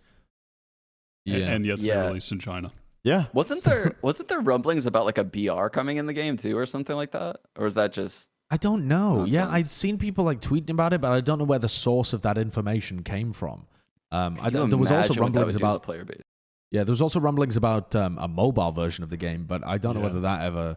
I think that was like maybe some files were misnamed or something. No. It was that's like actually has credence because it was when the game was in beta, I think. Somebody accidentally launched it on their Windows 10 touchpad laptop without their mouse like enabled, and it enabled a bunch of developer touchscreen controls, like actual right. mobile, Okay. like you could see the mobile controls. Oh, so like this is something that they are actively working on. Is like a mobile version of the game. Yeah. Yeah. I mean, Can you imagine doing that? You just unplug your mouse and suddenly a bunch of touchscreen stuff comes up and you're like, oh God, what have I done? And I'm banned. Yeah. I would love for Riot to release numbers at some point. We've always said the same thing about Overwatch 2. Overwatch Blizzard is a black box as well. It's not the same as Steam. You can't tell what the monthly active users are. But they recently announced that Overwatch still had 10 million monthly active users. And I think the reason that they announced that was because it was like an earnings call for Activision Blizzard and stuff. And so there's financial reasons for the company to release that because it's good information to release out for the public for that company. So I would imagine that Riot probably won't release numbers about Valorant until they're very happy with what the numbers are. And otherwise they'll just keep it under wraps and let people kind of try and figure it out themselves. But I really wish we had some idea, even if they release like, here's the percentage of monthly active users that currently use ranked, and then you could use that to try and figure out what the overall number was. At that point, why not just release the numbers? yeah, I mean, Because then they haven't officially said anything, you know? Okay. So it's like they have deniability Right, or whatever, and it's not officially coming from them. Yeah. I don't know. You could kind of piece it together. Yeah. What do you think, Sean, about this clickbait question? Okay. This is where we make the ad revenue. Let it rip, Josh. Do you think Valorant can become larger than CS:GO? Do you think that even makes sense as a comparison? And if you do you think it can be bigger than CS:GO? CS:GO is a stepping stone, Sideshow. Then we're gonna go to League of Legends, and after that we take down Candy Crush, and we have a billion concurrent. I don't know. I really do. Like I think I'm super impressed with how the devs have handled the game and how the growth has been so far. I honestly thought the numbers would be bigger than they are right now, if I'm being quite honest, because I thought the game played really well. I think it has a lot of cool aspects. I thought bigger streamers would flock to the game. And that's part of the reason why I think, something like BR or mobile, if that hits this game, which it will probably, based on how these devs are operating, like they're way on top of things. Once that happens and the casual user has more ways to play the game than ranked or spike rush, I don't know. Like I think the viewership is going to go through the roof, and then you get esports integration within the game itself. Like they're doing things that CS took years and years and years to do, right? And they're doing it really, really quickly. They have a massive team. So I have tons of faith. Like, yes, I do think it's going to pass CS up. But I think that's in large part to do with how they're handling the casual community of this game and combining that into esports. But also, like you guys mentioned previously, they're getting Asia involved, which CS has always kind of failed to do. Yeah. Do you think that's worrying for the CS scenes? Obviously, CS in North America right now has been plucked, somewhat dry, with a lot of people moving over to Europe in order to participate in more, I guess, not really local tournaments, that's the wrong word, but you have to be in that central area because of COVID if you want to compete at the top level. And then the North American scene itself has then dried up. Some of the top organizations have lost their players. Some people have moved over to Valorant and stuff. What I'm thinking about in terms of this too is the fresh crop of tactical FPS players that are coming up. People like Asuna and TenZ, but 3 years ago when they were getting into the game and thinking about like, where do I want to play if I want to go pro? When I think about that, I'm kind of concerned that Valorant might steal those young talents that are trying to go pro in tactical FPS games. Yeah, I always go back to, because there's so many of them, but all the kids who got their start playing competitive games in Fortnite because it was so easy to start there. Yeah, those guys who are playing Fortnite, they're 14, 15-year-olds. They're probably not going to CS, right? Yeah. I definitely think Valorant will probably end up getting that next generation of player. But something that I think Valorant will never be able to compete with and never be able to like squash CS is the fact that the community in CS, like everything in CS is created by the community, from the maps to the skins to the mods. I mean, think about all the mods in CS. There's like KZ mod, Surf mod, Zombie mod. There's holy shit, there's like a million mods. I'm not even going to just name them all, right? There's so many communities in CS that have been created by the players themselves, and thus they're hooked. Like if you create a community like that, you're going to be more inclined to make it succeed, right? Like there's so many people working to make CS succeed, and that doesn't exist yet in Valorant. There's not enough modes. There's not enough freedom to move around and create your own stuff in the game. So I think there'll always be a place for CS, and I think it'll always be a massive use for it, as long as Valve just doesn't let it die, which it doesn't seem like they're going to do. Yeah. So yeah, I don't know. I think they can both exist together. Yeah. I always believe that maps specifically in games will never be as good as the community could do. Just because if you have everybody in the community can potentially make a map, the available thoughts and creative people involved, it's a numbers game at that point. Someone in the community is going to make a better map than you ever could as a developer that has been signed to that company. And it's something that I think we really missed out on in Overwatch because they locked everything down, is that there've never been any community-made maps, and a lot of the maps have pretty severe problems that are slow to get resolved. And I think map making in something in Valorant has been I would say the maps have been the most criticized portion of Valorant. I don't know whether that's fair, but I think it's I think it's true. And I don't think that the maps in Valorant will ever be as good as the maps in CS unless there is a community component to it. I just don't believe that you can get the same kind of refinement that you did in CS unless you allow, thousands of people access to be able to work on it and tinker and try and create their best products that they can do themselves. And years to refine those products too, from many generations of Counter-Strike. Yeah, I do feel like the Riot devs have their pulse on the community way better than the CS devs did. Like before CS released Danger Zone, that's what's called, the battle royale in the game, I was like, CS is gonna die. I think it was like DreamHack Marseille. I was talking to like the talent backstage. I remember this. I was like, CS needs to make the game free to play, and they need to create something that drives influencers into the game to create content. And like within 6 months, I think they made the game free to play and they released Danger Zone. And I was like, holy shit, CS is about to just blow up. And then they started like, doing all this stuff with Perfect World in Asia. I was like, oh my God, they're doing all the things that I want them to do. But I don't know, Valve just lost their footing on the whole Danger Zone thing. They didn't have a good read on like how to make a good PR. And so far, it seems like every time Valve has made a significant change to the game, they're off. They're off every time. From the gun updates to the mods that they release to like everything. Everything seems slightly off. Whereas when I look at Riot and their updates to Valorant, they seem like they have they're close. They're always close to what the community wants. Sure. And it just seems like Valve isn't there. I don't know why. I mean, they just don't have... I don't know. Do Valve even have community managers? They have people on the ground floor. It feels like when they have this... The setup of their company. I applied to be a community manager. Really? I made like an insane, because you could actually apply for any job. You could create a job for Valve. Like you can go to their website right now and you can apply for a job that you create. Really? So I did this. Yeah. I can think of so many jobs that I could create that are nonsense. They wouldn't provide economic value. Yes. You use that mouth. Oh my God. Did we miss something? Here we go. Have a better idea. Wow. That's incredible. But yeah, So I did this. I think it was the Katowice major in like 2019 or something. So many Katowice majors I've gone to. I did it there. I made an insane cover letter. I was like, I'm gonna nail this shit. I'm definitely gonna get this job.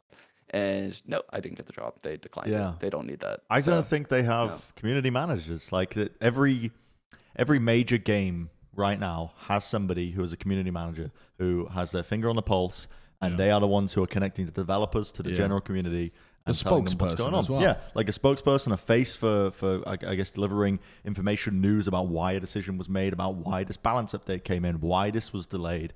You know, to just literally let the masses know what's going on. And Valve have always been just this monolithic company, just like hidden in the dark. They've never given any information whatsoever. I actually saw a post pop off on the Global Offensive subreddit because because Gabe Newell said CS:GO once in an interview. What? Yeah, he was doing a recent interview about I think it was maybe.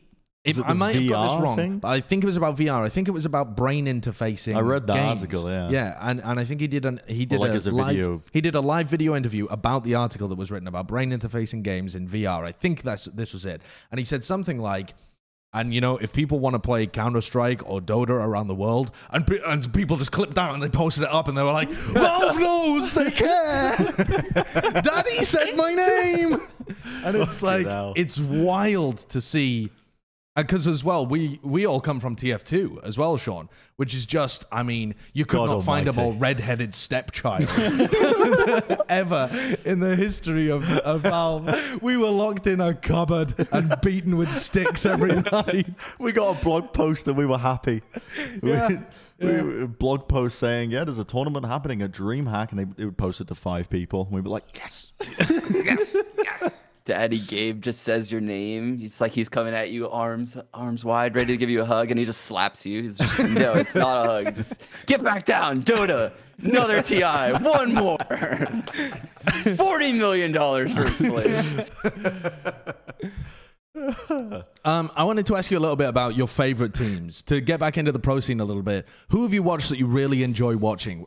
And even not just teams, but players, if you've enjoyed watching players as well. Like, when you watch tournaments, who are you looking out for? Are you a fan of anyone? Vision Strikers, definitely #1 team to watch. I would really like watching them.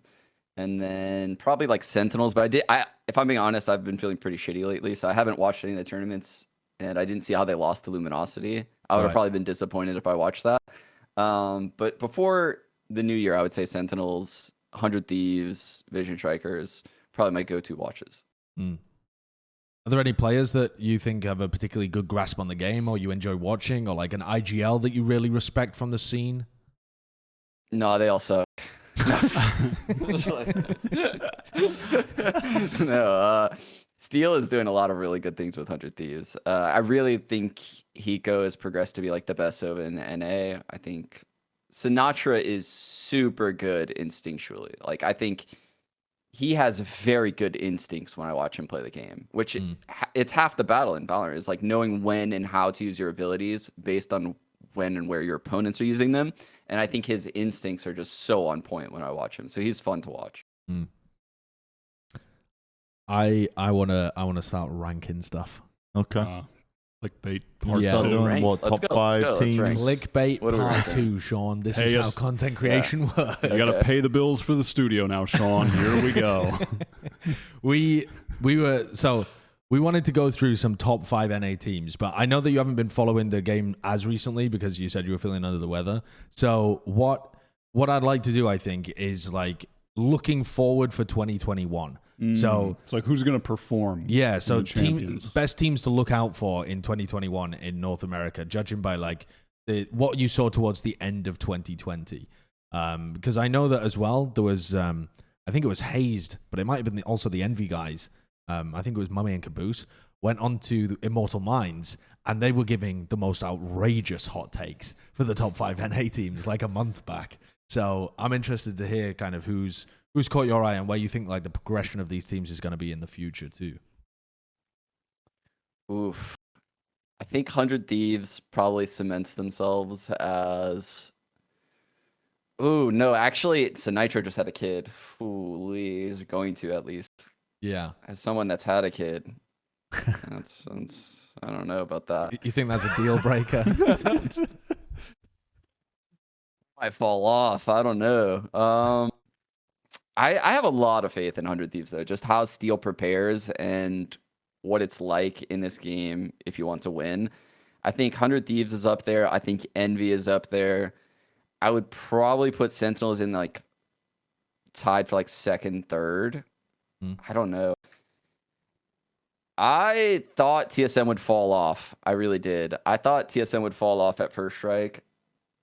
I wasn't really impressed with them going into First Strike. I was so surprised when I saw them like just dominate everyone. Yeah. I I think that mirrors Not actually alone. yeah, all of our Yeah. feelings as well. Mhm. We thought that with the op getting nerfed and Yeah. with the fact that they seemed like they were on a bit of a decline They were anyway. kind of Yeah, it was the it was- petering out almost. yeah, I think it was during that Sabrosa IGL era. I just think they had the Yeah. wrong roles on the team at the time. Any they team rebounded that, so well. that does like the thing where it's like, hey, I'm gonna IGL this week, and then next week it's someone else, and then like 3 weeks later it's someone else. Yeah. I'm not buying into them long term. Like I'm just not. I don't. There's no one at the helm to tell people how to play or like what to do.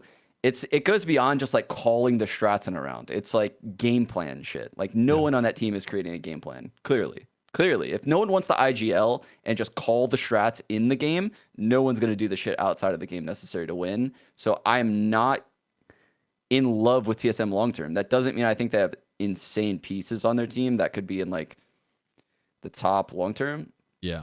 I'm pretty. I don't know, man. I kind of want to put a sleeper in there right now. I'm gonna Okay. do it. I'm gonna put 4 and 5 are gonna be sleeper picks. T1 number 4, Okay. Not mad at and it. Not then mad at that at all. I'm gonna go my last pick and box.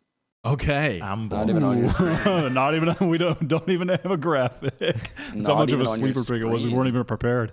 Yeah. Yeah. I think they caught like a awkward thing with First Strike with Poach being sick. Yeah. And I liked their approach to maps. It was like different. It was different. Yeah. Love watching So- Nbox. I Yes, like that. we've talked quite a bit about Unbox on this show too, because they strike us at least as being probably the most strategically and tactically good team out of the tier 2 level teams, where they're trying to punch up to tier 1, where they're trying to make semis and win big Yeah. tournaments and that kind of thing. And they seem to be much strategically better than the looser play of teams like, I don't know, FaZe, for example, or Even LG, if you for- compare yeah. tactically, sure. Yeah. But at the same time, it hasn't really translated into results as much. But I can definitely see that if you're looking forward to 2021, I do have good expectations for Unbox. Like they're the kind of team to me that they've got the foundation there, ready to perform next year. Yeah. It's just about them clicking a bit better and having like the synergy between their players and reacting fast. But all the planning seems good. I'm gonna say this. I think TSM is like a. This is gonna sound weird, but like they're like a change away from being like the best team in NA. Like Do you if mean a player put it change? this way, yeah. Like if Steel was on TSM, they'd be the best team in NA. I firmly believe that. Like or if Daze was on TSM, they would be the best, probably like the best team in NA. Like they just don't have leadership. They lack leadership. All of the tools, like all their players are great players, but I mean, they just don't look prepared enough when I watch them. Like certain games, they look so flat. Like they've just changed nothing. And then some games it looks like they show up for, which probably if I had to guess, their coach has like a game plan for and probably created like a first gun round strat for them, a pistol round strat for them. And like they kind of just go through the flow of like the game plan. But when you're like grinding through a tournament, like you're playing an opponent that you can't prepare for, you need like an in-game leader. You need one. Sure. Otherwise, there's going to be tons of variance in your results. And that's why I can't put them here right now. Like, I think that they should be here. Like, they probably won't lose to teams in like the long term. Like in the short term, they'll probably like be, in the top 10, But unless they have a roster change or unless someone really steps up to the plate on their team as a leader, I don't see them, being the best team in NA. On the point of leadership, do you think that it's viable for teams moving forward to have a coach as an in-game leader? Obviously once the tools are added as well, because there aren't a lot of coaching tools in the game right now. But do you think that that's a viability for a team maybe like TSM once those tools are added? I don't know. Like, I don't know what I would want to do if I was a team right now. That's why I'm not really even interested in any coaching or GM offers. Is we don't know what Riot's stance is on coaches right now. Yeah. They could come down tomorrow and be like, no coaches. We're never going to add a coach spectator slot into scrims. It's just not going to happen, guys. We only want them out of the server and they can't comm when you're in the game. And that's it. They could say that tomorrow. That could literally happen. They totally could. Yeah. I can absolutely see a world where they mirror kind of, I suppose, what it is, what goes on in League of Legends, essentially, for the esports side of things, where the coaches have input in. This is an interesting concept, the prospect of, with the introduction of the amount of agents that are being added, a pick and ban draft coming into the game, and actually being a part of that sort of level of play. I can see them kind of mirroring their attitude towards coaches in League of Legends, which is the coaches are allowed to have input during that draft stage, but once it gets in game, it's up to the team, and you're on your own, as a team. And I think I quite like that, honestly. It adds more importance to players who can IGL. It makes it a sought after skill in terms of some players. Yeah, I think there's also probably going to be worries about Riot when they look over at what happened in CS to the coaching slot being abused and it being an enormous problem in online competition. And that needs to be something that, if they add a coaching slot, is absolutely 100% bug-free. Otherwise, all of online Valorant is therefore useless. And you've got rampaging problems within the scene. So I think they'll probably be hyper aware of that kind of stuff, even if they weren't thinking about it that much before. Right. Yeah, the whole coaching thing in CS is absolutely ridiculous. It totally tainted everything that happened in online counter, even LAN Counter-Strike. That could be happening on LAN. I mean, as someone that had it, I literally didn't even have a coach throughout my entire career as a player, pretty much, other than maybe 1 year. I was really missing out. I was fucking missing out, dude. Holy shit. Could have had a spy cam. A lot more prize money. Yeah. No punishment either. I could have literally just been winning for free. Yeah, it is crazy. The other thing as well that has been happening as well is stream sniping too. That's the current hot button topic within the CS scene as well, is that a lot of people, the ESIC had to basically say there was so much stream sniping that we couldn't enforce the rules of stream sniping. So they just basically said, it is not allowed, 0 tolerance moving on into the future. If we catch you, you are going to pay a hefty fine or whatever. So somebody had a stream on in the background. I think it was, I want to say it was Astralis, but I don't think it was.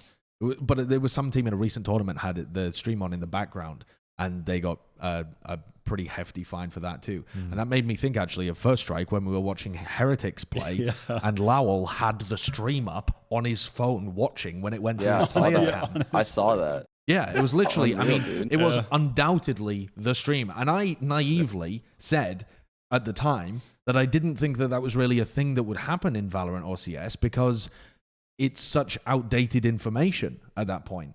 But dude, I disagree. I think apparently if you I'm get just caught, being dude, naive. I saw that, and I was like, I can't believe that there's not going to be any action taken against this right now when nothing happened. Yeah, afterwards it came out that and it was posted. He got tagged in something on Twitter. There was a clip from the same game, and he had opened it up. Right, and it was you can see the tweet, and it matches what he pulled up. Right. Okay. So he didn't pull up the stream. He clicked on a tweet with a clip of a play that he made in that same match, and it looked like he was watching the stream. The entire thing about that though is that it's such a when you play in an online setting, you have to have a blanket ban of all of that kind of stuff, so that players are scared to even try it in case they get caught out. I think. Yeah. How do you enforce that shit? Well, you the only way of enforcing it is to have player cams on them at all times and some administrator watching. For the big games, I mean, for open qualifiers, it is literally unenforceable. You can't do it. But that's one of the reasons why LANs cannot come quick enough. I mean, Yeah. think about all the info you could get, even if it's like a 3-minute delay. Like, what if your game plan was, okay, we're just gonna hit A for the first like 3 minutes of this game. Fuck it, we'll just hit A really, really slow, and we're gonna see like the cipher trips or the killjoy alarm bot that's on the other side of the map, and we know exactly how to approach that in round 5. Yep. Like, Yeah. what the fuck? That's so busted. Like, that's so busted that the possibility of that happening in this game in particular. So I think there should be a lot of action taken to stop that. And that's part of the reason why I think the whole coaching thing in Valorant is a little bit sketchy right now, because I've been on Immortal Mind shows with both like Hazed and Shazam, and they've told me, I've literally heard them say that Tailored, it's in one of the VODs somewhere. Tailored was in one of the streams, like, and he was watching the stream, but no one enforces it and no one cares. So it's like, Yeah. whatever. Like, Yeah. It's also very everyone's hard turning a to blind enforce eye as well. to it. Yeah. Yeah, it is wild. I mean, the other thing as well is it happens in Overwatch too. Sure. Overwatch is much less exploitable. Yeah, because it's just so Yeah. fluid, right? It's very fluid, and also it's not like you can look at someone's setup, so you can't tell where their cipher trips are or anything like that. Yeah, Can't right. tell where people are holding or what positions they like to hold or anything that would be relatable whatsoever. But the Overwatch League does also say that you're not supposed to have coaches, like, for example, calling for the team as it's happening. But when you look at the player cams, you can see coaches in the background. You don't know what they could be doing. The Overwatch League is pretty good at being able to lock down certain things, but in an online world, you can't lock down everything. It's really difficult to be able to do so. And but you still have to go as far as you can to enforce. Yeah, in reasonable the play. Overwatch League, they have a pretty good system where it's online. They have a TeamSpeak server that's like it's a .exe, whatever. It's like a .bat file or something that they've set up purposely where it will open up the program, and if you click on it, you get added into the server with your name as your player. Your coach can come in, but it will automatically, the coach's cam will get muted and during the game. Yeah, as it's and you happening. can't change any of the settings. You can't change any of the settings, Fuck yeah. with the executable whatsoever. They also remote into your computer to check at the beginning of every day Yeah, to make sure yeah. that you don't have anything weird on your PC. And then they have administrators But looking that's at the level you webcams need as to well. go to. Yeah, yeah. I mean, Yeah. that is the level you need to go to, and it still doesn't cover everything. Yeah. So I would like to see it covered more in Valorant for the online Yeah. scene. Stream sniping is just like the lowest hanging fruit. Like, there's just so many things that people could use to cheat. Like, it's actually crazy. Yeah. All right. Well, as a wrap to this episode, I think we'll end with a topic here. And the third and final cherry on the top of the clickbait pie that we've been baking is talking about your challenger predictions and hot takes for I guess the first stage of the challenges, which is coming up at the start of February, end of January, I suppose, this kind of time. You've already said like you've got some hot takes in terms of where you think teams going to go, like T1 and Ambox. Is there any hot take you want to just bust out on this show that we can just quote directly? Hot take that I could just quote directly. Well, no, I'm gonna I mean, look we down. don't have to quote it directly, but is there any hot take, anything that just been simmering away on the pot and pan? You got on the side of your kitchen table. You just want to dish it out. I'd lead you on somewhere better, but I really don't know. I don't know the internals of your mind. I don't know where you're thinking. Yeah. I don't got anything really, but I will say I wanted to put actually that fifth spot. I really wanted to put Dignitas in that fifth spot instead of Andbox. Really? But yeah, Dig my- just made my- some big moves as well. my one concern with this team is that they have one of their brains on Reyna. Psalm should have never made the Yep. switch from Sova Agreed. to Reyna. Ever. Agreed. He Yep. should have Agreed. never done that. Agreed. And it totally... I understand he's a great player. He has insane aim. But you should never have someone with his personality on Reyna. Like, that should just never happen. Yeah. And not saying he's a bad Reyna. I'm not saying that. People will misinterpret this big time. But I think that's kind of a hot take, I guess, is that I think Dignitas has potential to be like a top 5 team. And they just need to get their players in the right roles. That's it. Like, I have a lot of faith in Depth as an IGL.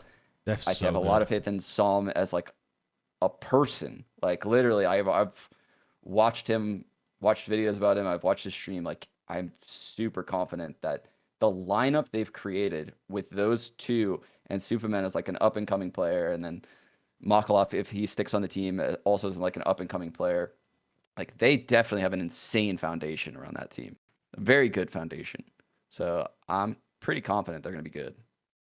Yeah, I'm actually really interested to see how their new players integrate into that as well, because they said that they've benched Superman and they're trying out 2 new players too. Oh, really? Yeah, they're trying out Rara, who's on the T1 Academy team, and then what team after that? Rise, and then Ryan as well, who just I think more recently switched over. He played with Moon Raccoons in their final outing for a bit on the smoke role. Yeah, I'm not convinced with these 2 signings, but I also think that the roles were a much bigger issue. And if the signings of these players allow them to fiddle the roles around back to how they should be, then it's going to be a positive move. Yeah. Well, Rara is a flash duelist primarily. So presumably Psalm will no longer be on that role, which I fully agree he shouldn't have been on in the first place, because he's one of the more intelligent utility players. He's one of the more creative players with the abilities in the game, I feel. Whenever I watched him on the Sova role, back throughout the Ignition series, and then to put him on the role that requires the least intelligence used with your utility is it was not the move. Click E or click Q, like like no, I don't want Psalm on that agent. Yeah. Like I want him fucking shooting arrows, telling me where the enemy is, man. Yeah, absolutely. Yeah, that's what I want. Hard agree. I mean, there's also still a role overlap with Sam if he goes back to the Sova and Maka. Yeah, but Maka looked so good, so I feel like you've got to... is good on Sova, yeah. Maka was really good on Sova, but I think it had more to do with him as a player than him on Sova. Yes, where I think agree. Psalm's proficiency had more to do... Yeah, but I think his proficiency had more to do with the role in the utility, where I think Mac is just good. I would like to see them run a single duelist Breach Sova kind of composition with Sam moving over, Sam or Maka, honestly, moving over to the Breach and having Breach Sova there. And I think that Def could control that incredibly well. Def is way too good for... Def is way too good for that team to not be in at least the top 10. Yeah, I think Def is the best player on that team. I'm so impressed with him whenever I watch him. What if we make a team, guys, and we just have the wackest comps that just upset these teams? Us 4. Who do we get as a 5th? It doesn't matter. I'm talking 3 initiators, 2 sentinel comps. I think we could take. I think we could definitely upset someone. We would fuck up the scene. Just we would really piss a team off. Like start defense, literally win 12-0, and just. I don't even know. We just have to rush the same site every round to get 1 round. That's the only... I mean, surely we'll get 1, right? I mean, we just got to get lucky. We just got to get Sideshow running in with an Odin, like a stray bullet just gets a headshot. That's all we need. 1 time. That just needs to happen 1 time. Yeah. I like it. I think it's very possible. We'll work on that, I think. Yeah. We actually had a strategy that Bren cooked up in his brain last week. I think we should give people an update on that, actually. Sean was a former top-level IGL, right? I think it is Sean. Listen to this. Listen to this gigabrain strat. Okay, so you got a Brimstone. New smoke changes. He's got like a minute off the clock already with the smokes, okay? Yeah. Haven, attack side, all right? Am I selling you so far? I'm in. Okay. In? Okay, wonderful. I think you start with like a Killjoy. You have, I think, a Phoenix, a Sky,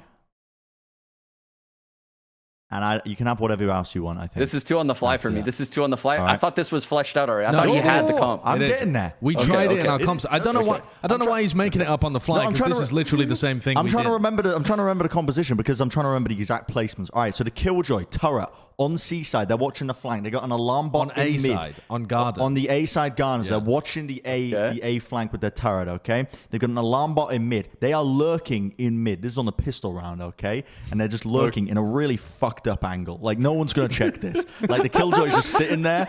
They are purely just there to try and get a kill and just watch the flank. Meanwhile, Brimstone, smoke at the top of C. You kind of fake and bait around. Maybe you take the orb, but you kind of keep them guessing. And meanwhile, 4 of your teammates all slowly creep into the smoke.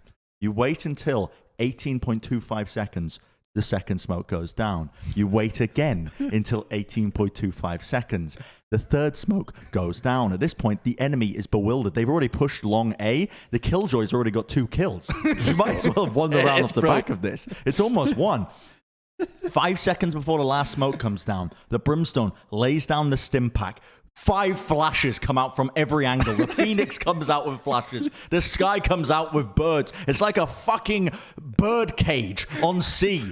Everything. No one can see. No one can see because everyone is blind. You rush out the smoke and you take the site through brute force. Now, we tried this strat, and I'll be honest, I think the first 2 times we tried it, it didn't work because the team they just couldn't adapt on the fly. They weren't agile enough. You mean the enemy team? No, our team. Oh, our team. We needed some proper like NA pug stars, like people who were just really good at adapting on the fly. But the third time we tried it, it worked. Yes, the third time we tried it, it had a 33% win rate in ranked. The first time, someone just walked into the smoke and killed 2 of us. So that's a severe problem. That's just a risk you got to take. It is a risk you take. Normally, they're not supposed to have the utility in their hands when the second smoke is out. They're supposed to have their guns in case they counter your strat by walking into the smoke. Okay, what if I pop my Yoru ult and I'm just running around while the flashes are going off and I'm pinging furiously like where they are. And you guys are all blind. Everyone's blind. You guys are just shooting where the pings are. And we're just It's wild. It's wild. Everyone's screen's white. Everyone's screen is just I like this. The one issue with that is that this is a pistol round attack haven default. Well, you can bring it out. Frenzies. Mid-game We need too. frenzies then. We need frenzies. No armor. I mean, we could bring it out in other rounds as well, Yeah. but I like to use it to really solidify our win on a pistol. That's why you bring the I mean, Sky. the problem is if you do it on a later round and they have rifles and spray the smoke at all, they're probably killing someone. They're getting a 4K. immediately. Yeah, they're getting a 4K. Yeah. I mean, it needs some tinkering, but I think it has legs. Imagine walking up and Odin starts shooting. Your eyes sink back to the back of your skull. A sweat bead comes. I realized that. Fuck. So the pistol round. we've been trying out Brenner's IGL, but I don't think we're going to make challenges. Could happen. You never know. All right, I think that's going to conclude the episode in its entirety. Thank you, Sean, for coming on as well. Your time is quite precious, and you provide a lot of insight as well. Really do appreciate you coming onto the show, man. No, dude, thanks for having me. You guys are hilarious, and I love all your guys' content. So keep it up. All right. Wonderful stuff, yeah. And I can catch you on twitch.tv/ is it Sean's sgares? sgares? ARES. There you go. We've got the Twitter link at the bottom as well. Make sure you leave a comment on this episode of Backchat as well, what you want to see our next guest to be. I think we do need to get Sliggy on at some point. Definitely. He says he wants to come on, so probably looking at maybe Sliggy for the next one. But make sure you leave a comment. Tell us who you want next. And we'll see you next time for another episode of Backchat. See you then.